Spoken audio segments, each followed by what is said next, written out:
everyone, welcome back to Anuradhan Creations.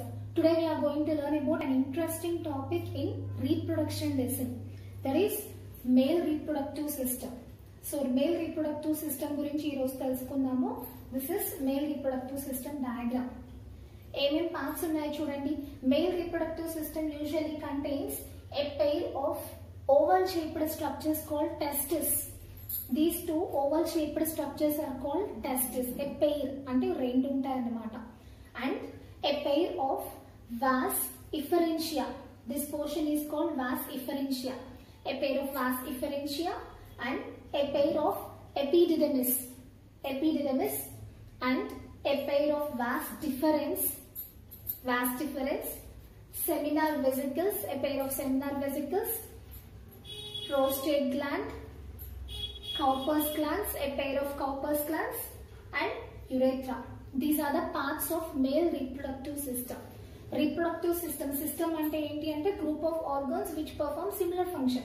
So ee organs anni కలిపి ఒకటే function చేస్తున్నాయి. ఏంటి అంటే they are performing reproduction అంటే production of gametes. Male gametes అంటే sperms ని ప్రొడ్యూస్ చేసి వాటిని పాస్ చేస్తాయి అన్నమాట. అందుకే దీన్ని ఒక సిస్టమ్ అని పిలుస్తున్నాం, male reproductive system. So now we are going to learn about them in detail. ఒక్కొక్క దాని గురించి తెలుసుకుందాం. లొకేషన్ ఎక్కడ ఉంటుంది అంటే male reproductive organs are present in abdominal region of males. Males లో మగవాళ్ళలో అబ్డామిన్ రీజన్ అంటే కడుపు కింద, పొత్తి కడుపు అంటారు కదా, సో అబ్డామినల్ రీజన్ లో ఉంటుంది అనమాట మీ మేల్ రిప్రొడక్టివ్ సిస్టమ్. ఏమేమి ఉంటాయో డీటెయిల్ గా చదువుకుందాం చూడండి. First coming to testis. So these oval shaped structures, oval ante egg shape lo kanipistunayi kada, these two oval shaped structures are called as a testis. Rendu untayi, a pair of testis are present. They are present in a pouch like structure called scrotum. They are present in a pouch like structure called as a scrotum. రెండు కలిపి scrotal sacs అని పిలుస్తాం. So ఇవి two pouch or bag like structures లో ఉంటాయి. వాటిని singular అయితే scrotum అంటాం, రెండింటిని ప్లూరల్ అయితే స్క్రోటల్ సాక్స్ అని పిలుస్తాం. So testis are present in scrotal sacs which are present outside the body. Abdominal క్యావిటీలో ఎక్కడ ఉంటాయంటే scrotal sacs, they are present outside the body, బాడీకి బయట ఉంటాయి. Why they are present outside the body, బాడీకి బయట ఎందుకు ఉంటాయి అంటే యాక్చువల్లీ ది టెస్టిస్, ఈ టెస్టిస్ లో ఏమవుతాయంటే sperms are produced, sperms produce అవుతాయి. దాన్ని స్పర్మటోజెనెసిస్ అని పిలుస్తాం. స్పర్మ్స్ ప్రొడ్యూస్ అవుతాయి. For the production of sperms, ఇలా స్పర్మ్స్ ప్రొడ్యూస్ అవ్వాలి అంటే ఏమవ్వాలంటే the temperature must be 2 to 2.5 degrees centigrade less than body temperature. Body temperature కన్నా 2 to 2.5 degrees centigrade తక్కువ ఉండాలి. Then only sperm production takes place in testis. Otherwise sperms will not produce అవ్వవు, viable అవ్వలేవు. అందుకని ఏమవుతాయంట, these scrotal sacs are present along with testis outside the body, బాడీకి బయట వైపు ఉంటాయన్నమాట. And when we take longitudinal section of this testis, ఈ testis ని మనం లాంగిట్యూడినల్ సెక్షన్, లాంగిట్యూడినల్ అంటే ఇలా నిలువుగా కనుక కట్ చేసి చూస్తే దే అపియర్ లైక్ దిస్, ఇలా కనిపిస్తాయి. So it contains so many coiled tubule like structures called as seminiferous tubules.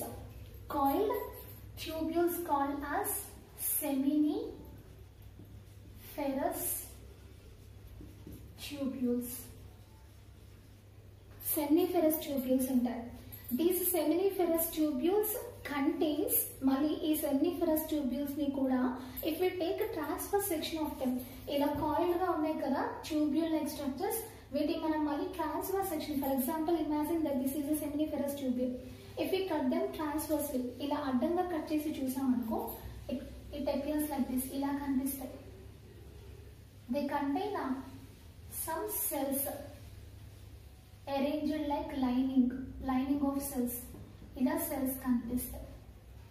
These group of cells, ఇలా లైనింగ్ అయిన cells ని ఏమంటామంటే germinal epithelial cells అని పిలుస్తాం. Germinal epithelial cells.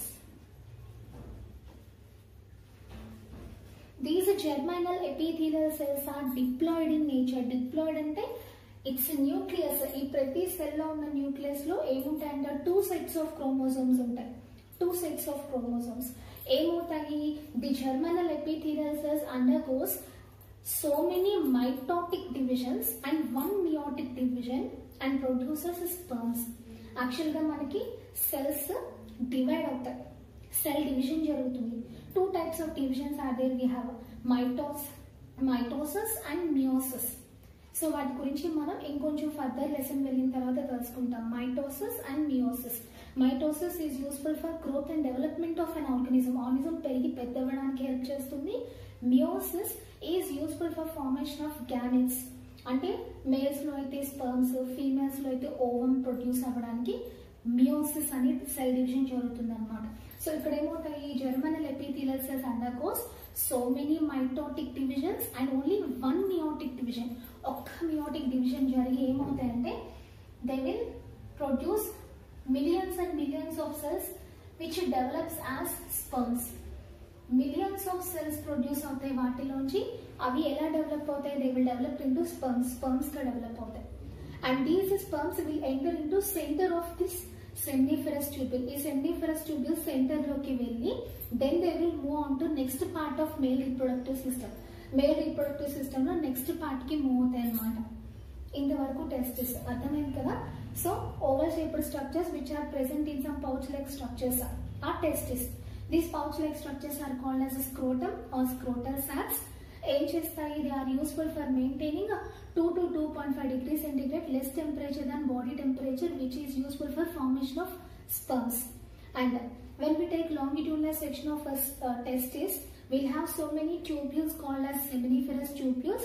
When we take transverse section of this seminiferous tubule, it appears like this. It contains some lining of cells called germinal epithelial cells. These cells undergoes so many mitotic divisions and only one meiotic division and produces millions of cells called as sperms.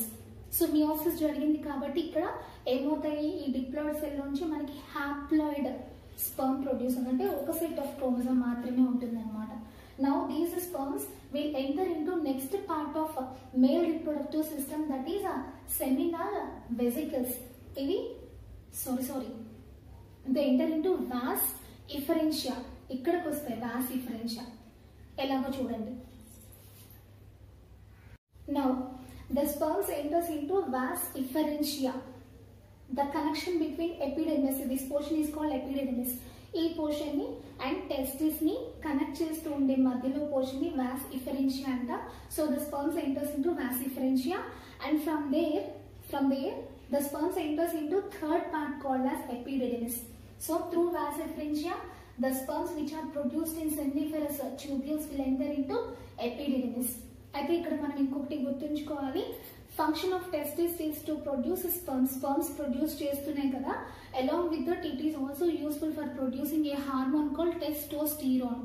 Testosterone అనే hormone ని కూడా produce చేస్తాయి, which is useful for producing sexual characters in males లో sexual characters ఉంటాయి కదా, ఆ sexual characters కోసం help చేసే హార్మోన్ కూడా రిలీజ్ అవుతుంది.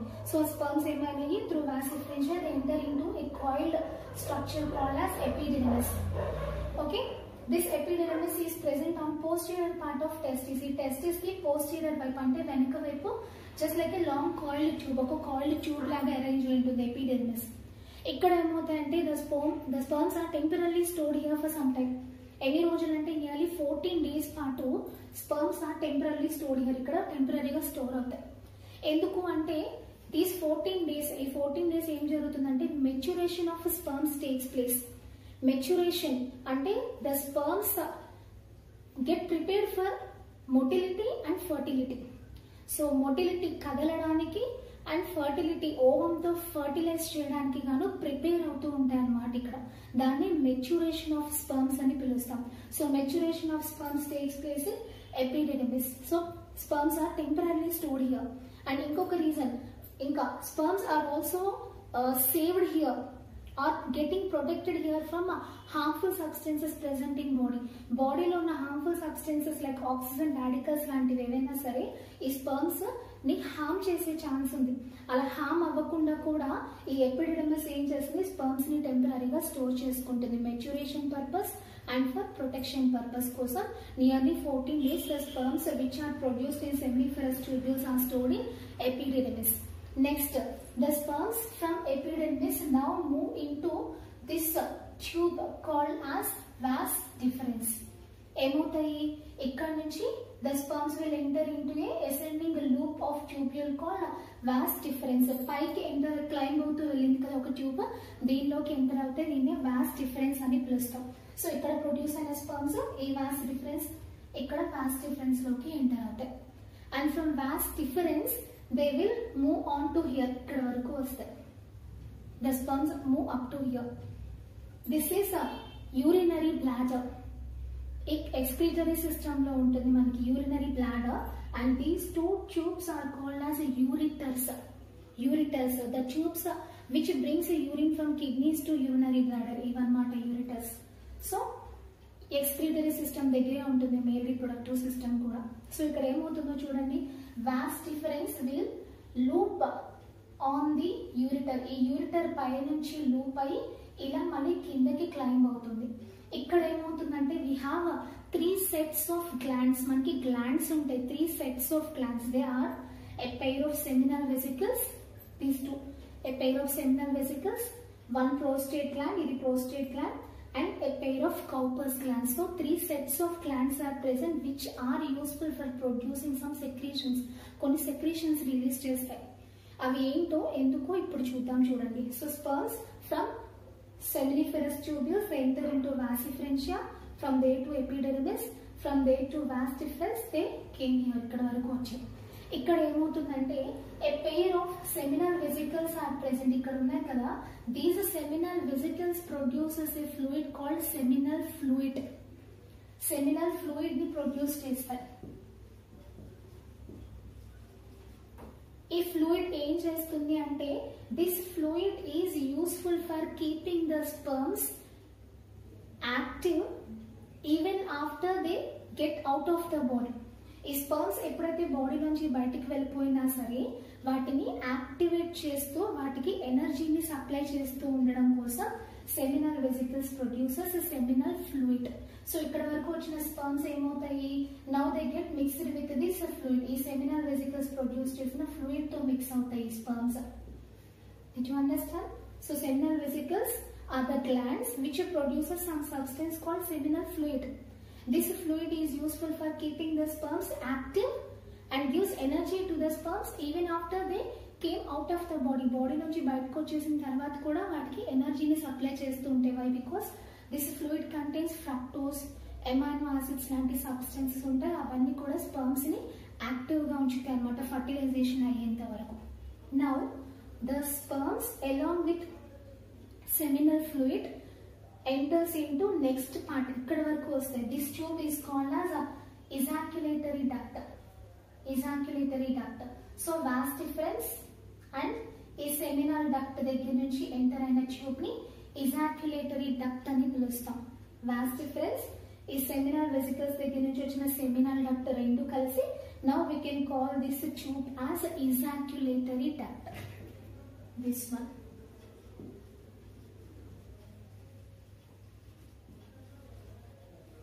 So now here after entering into ejaculatory duct, so sperms seminal fluid తో ejaculatory duct లోకి ఎంటర్ అయిన తర్వాత this prostate gland also produces some secretion. Prostate gland కూడా some secretion ని రిలీజ్ చేస్తుంది, some fluid ని రిలీజ్ చేస్తుంది this prostate gland. ఇది ఎందుకు యూజ్ అవుతుంది అంటే this is useful for giving nutrients to sperms. Sperms కి న్యూట్రియంట్స్ ని సప్లై చేస్తూ ఉంటుంది అనమాట, అంటే ఫుడ్ ని సప్లై చేయడానికి హెల్ప్ చేస్తుంది అనమాట.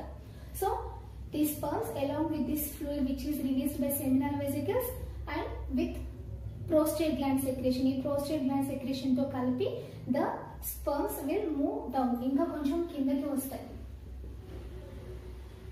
Here we have Cowper's gland. ఇక్కడ Cowper's glands ఉన్నాయి. ఈ Cowper's glands ఏం చేస్తాయి, they also produces some secretion. ఇవి కూడా కొంత secretion అంటే some substances ని ప్రొడ్యూస్ చేస్తాయి లిక్విడ్ ని, and this liquid is useful for neutralizing the acidity and lubricating urethra. This is urethra which is useful for passing out urine. Urine ని బయటికి pass చేసే స్ట్రక్చర్ అన్నమాట urethra. This structure urethra, opening of urinary bladder. So దీని చుట్టూ ఉన్న fleshy skin మొత్తాన్ని కలిపి మనం పెనిస్ అని పిలుస్తాం. సో ఇక్కడ కార్పస్ గ్లాండ్ ఏం చేస్తుంది, ప్రొడ్యూసెస్ సమ్ సెక్రేషన్, కొంత లిక్విడ్ ని ప్రొడ్యూస్ చేస్తుంది. మ్యూకస్ లాంటి సబ్స్టెన్స్, జిగురు లాంటి సబ్స్టెన్స్ ఎందుకు యూజ్ అవుతుంది, it is useful for neutralising the acidity of the యురేత్రా. ఈ యురేత్రాలో యూరిన్ పాస్ అవుతూ ఉంటే యురేత్రా అంతా కూడా ఎసిడిక్ గా ఉంటుంది కదా, సో అలా ఎసిడిక్ గా ఉంటే స్పర్మ్స్ ఎఫెక్ట్ అయ్యే ఛాన్స్ ఉంది. అందుకోసం ఈ ఎసిడిక్ గా ఉన్న యురేత్రాని కాస్త ఇక్కడ నుంచి రిలీజ్ అయ్యే సబ్స్టెన్స్ ఏం చేస్తుంది, న్యూట్రలైజ్ చేస్తుంది, అంటే ఎసిడిటీని తగ్గిస్తుంది అనమాట. And it is also useful for lubricating యురేత్రా. యురేత్రా మొత్తాన్ని కూడా లూబ్రికేట్ చేస్తుంది అనమాట. అంటే it is useful for free flow of sperms ఈజీగా కిందకి ఫ్లో అయిపోవడం కోసం హెల్ప్ చేస్తుంది అనమాట కార్పస్ గ్లాండ్ సెక్రేషన్.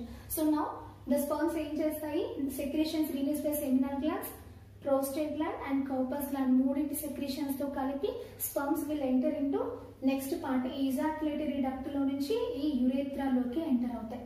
యురేత్రాలోంచి ఏమవుతాయి, will get passed out of the బాడీలోంచి బయటకు వెళ్ళిపోతాయి అనమాట. So in case of males, urethra is for excretion and also for reproduction. In case of excretion అయితే it is useful for passing out urine. Urine ని బయటకు pass చేయడానికి use అవుతుంది కదా. The same urethra is also useful for passing out of sperms. ఈ sperms plus fluid ని కూడా బయటికి పాస్ చేయడానికి యూజ్ అవుతుంది అనమాట. సో అందుకే urethra is called as urinogenital duct అని పిలుస్తాం. urinogenital duct. యూరినో అంటే యూరిన్ ప్లస్ జెనైటల్. జెనైటల్ అంటే రీప్రొడక్షన్ కి సంబంధించిన సబ్స్టెన్సెస్ ని బయటికి పాస్ చేసే డక్ట్ అని అర్థం. And one more thing, secretion of seminal glands, secretion of prostate gland and secretion of corpus gland together called as seminal plasma. ఈ సెమినల్ ప్లాస్మాతో స్పర్మ్స్ కలిస్తే దాన్ని సెమెన్ అని పిలుస్తాం. Plus sperms is called semen. This semen will pass out of the urethra. Urethra నుంచి బయటికి pass అవుతుంది అనమాట. ఇది మేల్ రీప్రొడక్టివ్ సిస్టమ్. సో ఏమవుతుంది, male reproductive system is present in abdomen of human beings. Abdominal region లో ఉంటాయి. And pair of testis are present in pouch like structure called scrotum or scrotal sacs which are present outside the body to maintain 2 to 2.5 degrees centigrade less body temperature. Then only sperm production will take place. So formation of sperms is called spermatogenesis. Next, the sperms are produced in some coiled tubes called seminiferous tubules. These seminiferous tubules lo germinal epithelial cells are present. Those will undergo one meiotic division and so many mitotic divisions and produces sperms. These sperms will enter into vasipharyngia, from there into epididymis. Endukani to get saved from hormones or harmful substances present in the body. Body lo harmful substances nunchi save chesukodam kosam and also for maturation of sperms. And after maturation the sperms enters into vas deferens. From there the sperms enter into ejaculatory duct. So secretions anni add avutayi. Now the semen will pass out of the body through the opening called as a urethra, which is also called as a urinogenital duct. Okay, meeku topic ardhamaindi anukuntunnanu. Next female reproductive system topic మనం next వీడియోలో తెలుసుకుందాం. Thank you so much for watching. Jai Hind.